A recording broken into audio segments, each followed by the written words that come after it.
Salsabila Adriani bantah punya hubungan khusus dengan Rizky Nazar. Nama Salsabila Adriani jadi perbincangan di media sosial karena dikabarkan punya hubungan asmara dengan Rizky Nazar.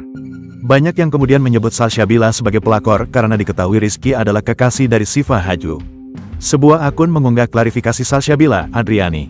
Dalam penjelasannya, Salsabila mengaku tidak pernah melakukan klarifikasi namun ia tak mau isunya semakin melebar.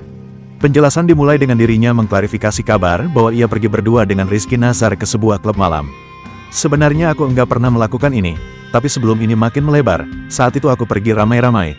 Ada dosmadil dan memang tidak terjadi apa-apa, ujar Salsabila Adriani dikutip tribunnews.com, Kamis, tanggal 25 April tahun 2024. Aktivitas yang kalian sebut enggak seperti yang dipikirkan.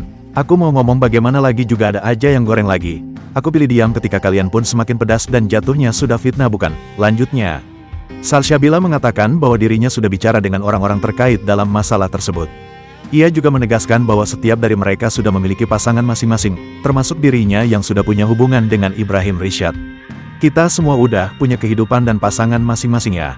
Don't trust everything you see, even salt looks like sugar. Right, ucapnya. Sekadar informasi, Salsabila Adriani dan Rizky Nazar sedang ada dalam satu proyek sinetron bersama.